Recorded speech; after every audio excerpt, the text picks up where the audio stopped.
Today, we want to bring to your attention how the Modi Sarkar has bungled the GST regime and caused immense hardship and disruption in different ways.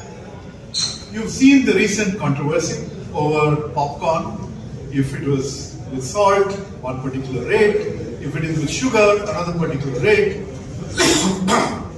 It's basically, they've turned the GST process into a mockery. This GST is something that the Congress party in the UPA years had come up with, and today, in our conception, it was supposed to be a good and simple tax. It was supposed to be a simplification, but what the government has turned it into is a total complication that defeats the very purpose for why it was established. For example, one of the chief economic advisors, Arvind Subramanian, he has said that this is a national tragedy, violating the spirit of the good and simple tax, and instead we are moving in the direction of complexity, which is going to make enforcement difficult, and it's just irrational. Today, instead of having just one or two or three slabs, you have 9 GST rates. On top of that, you have all kinds of cesses, maybe 50 different cesses. So it's just one more complicated mechanism that makes life very difficult. Why do we have this complication? Well, clearly the government likes this because there is a lot of evasion also happening. And when you look at what the government's approach has been, they like to give tax cuts to billionaires, they like to hurt the common people. So if you look at the evasion that is taking place, the evasion was 2 lakh crores of GST was evaded in the last financial year, double of what was there in the previous year. And 18,000 fraudulent entities were uncovered. So there's a lot of fraud going on. This government has not been able to enforce the discipline required to create a clean GST regime.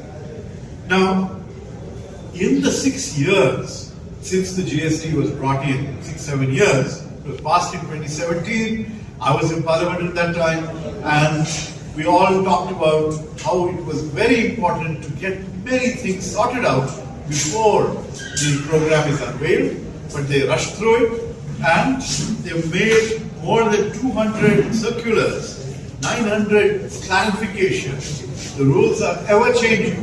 And when this happens, who is affected? Small business. Because today, one rule says something, tomorrow something else. And small businesses spend a huge amount of time and effort trying to comply with the paperwork that's required, the amount of effort that goes into making sure that the GST, that companies are paying the GST, the small businesses, they're paying a huge price. It's hurting the cost of business, making it difficult for them to stay alive. Now you know that this government favors the rich and really has always hurt the poor and the middle class. The GST is an indirect tax. We pay it on goods and services that we consume. Now, income tax is what we call a progressive tax. Only people who are beyond a certain level, who are rich enough, who are in certain slabs, they pay the income tax. But even the poor pay GST because that's how the system is levied. So when this happens, when you levy 18% tax on health insurance, for example, that means for all of us, something so crucial like health insurance becomes unaffordable. And then, whenever there is a health crisis in the family, families fall back into poverty. So this is the result of this irrational approach that this government has, which hurts the poor, hurts the middle class, and really makes it very, very difficult to make ends meet.